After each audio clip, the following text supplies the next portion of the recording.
प्यारे बच्चों, कल के अंक में हम लोगों ने किसी दर्पण में जो मुख्य फोकस होता है कॉनकेव मिरर में यानी अवतल दर्पण में, उसके विषय में हम लोगों ने पढ़ा था। और इसी प्रकार से हम लोगों ने उत्तल दर्पण में भी उसको जाना था। अब अगला एक क्वेश्चन है, क्वेश्चन नंबर 2 हमारे हिसाब से है।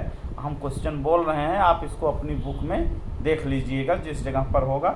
ये नीले रंग की प्रिंटिंग में हो सकता है, पाठ के अंत में भी हो सकता है, लेकिन जहाँ तक हमें संभावना है कि नीले रंग की जो प्रिंटिंग है पाठ के अंतर्गत उसमें पाए जाने की संभावना ज़्यादा है।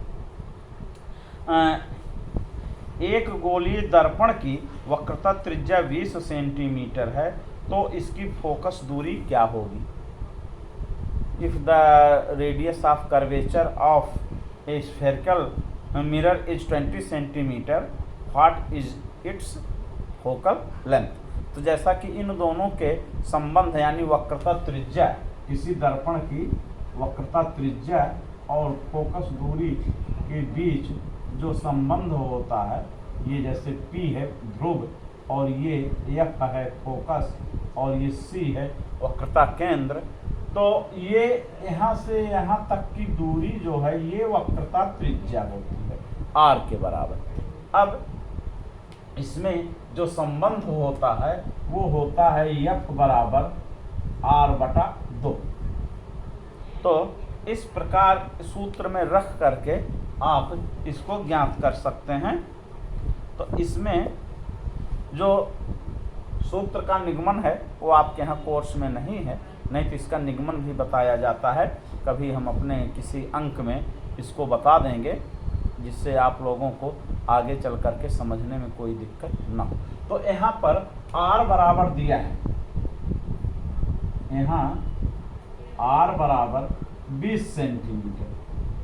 जब R बराबर 20 सेंटीमीटर है तो क्लियर बात है F बराबर जो हो जाएगा 20/2 यानी 10 सेंटीमीटर। अब अगर दर्पण की प्रकृति दी गई है, अगर अवतल दर्पण है तो -10 हो जाएगा और अगर उत्तल दर्पण है तो +10 हो जाएगा।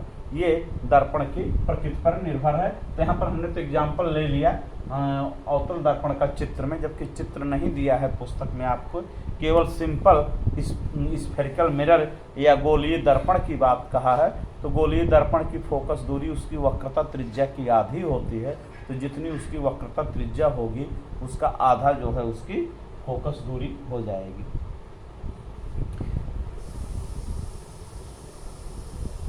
इसी प्रकार तीसरा क्वेश्चन है कि उस दर्पण का नाम बताइए जो सीधी और बढ़ी हुई प्रतिबिंब को बनाती है।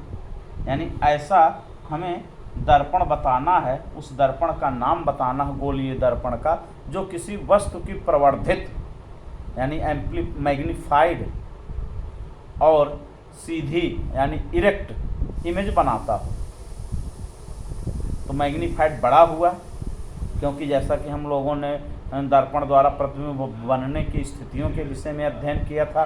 तो अवतल दर्पण में 6 स्थितियां होती हैं कुल मिलाकर के, जिसमें वस्तु अनंत पर हो, अनंत और 2F के बीच में हो, 2F पर हो, 2F और C के बीच में हो, C पर हो, F और C के बीच में हो, फिर F पर हो, F और ध्रुव के बीच में। इस प्रकार से 6 स्थितियां थी, लेकिन उत्तल दर्पण में केवल एक स्थिति थी।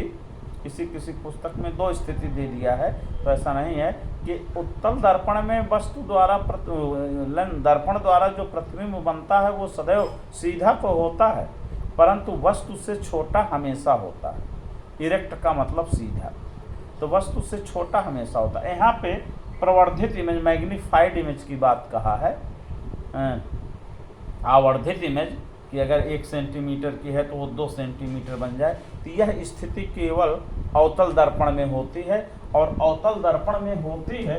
तीसरे प्रश्न की बात है, तो अवतल दर्पण में कब होती है वो स्थिति हमें जाननी होती है कि अवतल दर्पण में वस्तु की इमेज जो है वो तब आवर्धित होगी जब वह दर्पण के ध्रुव और फोकस के बीच में कहीं पर ये इस प्रकार से इसका प्रतिबिंब बनता है, ये हो गई।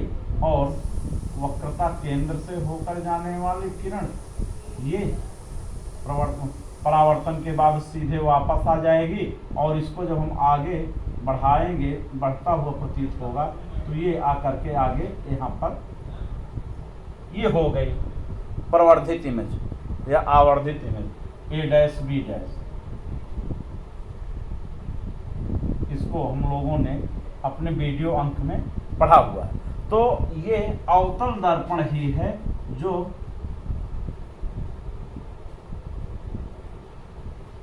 वस्तु की सीधी और वस्तु से बड़ा प्रतिबिंब बनाता है।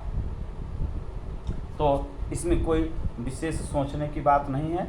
आप उत्तल दर्पण में जानते हैं कि सदैव वस्तु का प्रतिबिंब वस्तु से छोटा बनता है, सीधा बनता है।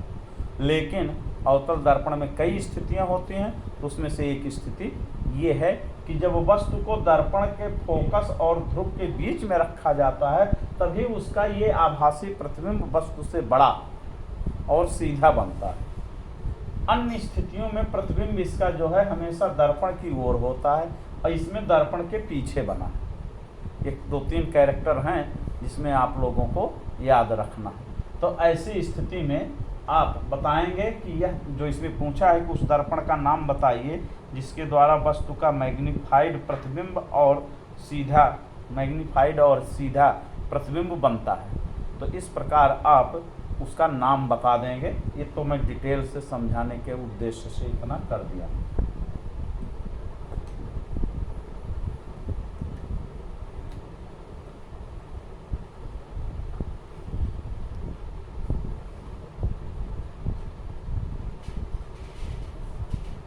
प्रश्न नंबर 4।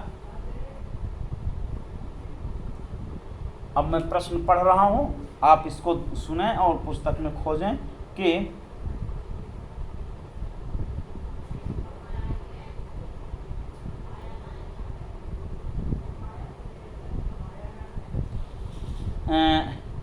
हम लोग गाड़ियों में पीछे का दृश्य देखने के लिए उत्तल दर्पण को प्रेफर क्यों करते हैं, यानी उसको महत्व क्यों देते हैं। उत्तल दर्पण जो गाड़ियों में पीछे का दृश्य देखने के लिए, चाहे वो 2 व्हीलर हो या 4 व्हीलर हो या बस वगैरह हो, ट्रक हो, ड्राइवर के पास सामने लगा रहता है एक छोटा सा शीशा ऐसे, जिसमें वो पीछे की आने वाली सवारियों को देखता है, वह एक्चुअली उत्तल दर्पण होता है और बड़ी वक्रता त्रिज्या का होता है। तो पूछ रहा है वही कि हम लोग गाड़ियों में उस उत्तल दर्पण का उपयोग करने की प्राथमिकता क्यों देते हैं, हम उसको प्रेफर क्यों करते हैं। तो यही है कि इसमें पहली बात तो ये है कि यह जो है वस्तुओं का हमेशा सीधा प्रतिबिंब बनाता है।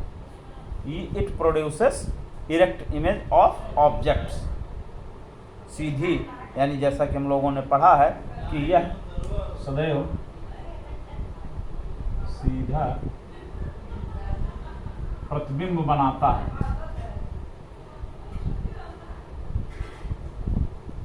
इसलिए हम उत्तल दर्पण का प्रयोग करते हैं। और दूसरा जो है यह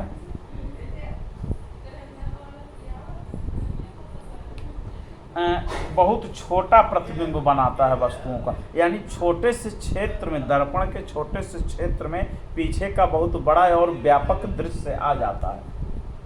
इसलिए पीछे की लगभग सारी गाड़ियां जो हैं उस दर्पण में दिखाई देती हैं। तो छोटे से क्षेत्र में बड़े क्षेत्र का प्रतिबिंब बनाता है ये चीज। यानी छोटे से क्षेत्र में, छोटा सा क्षेत्र है उसमें ये छोटी छोटी पीछे से गाड़ियां आती हुई दिखाई देती हैं। तो इन सब बातों को ध्यान में रखते हुए ये जो है दिखाई देता है, और यही कारण है कि हम लोग इसको ज़्यादा प्रेफर करते हैं। तो इसका उत्तर के यानी वो गाड़ियों में रियर व्यू देखने के लिए, पीछे का दृश्य देखने के लिए हम कॉन्वेक्स मिरर यानी उत्तल दर्पण का प्रयोग क्यों ज़्यादातर करते हैं, उसका कारण यही है कि यह जो है छोटे से क्षेत्र में अपने पीछे के विस्तृत क्षेत्र का व्यू जो है यानी दृश्य जो है वो प्रदर्शित कर देता है। अन्य प्रश्नों को हम अपने अगले अंक में हल करेंगे।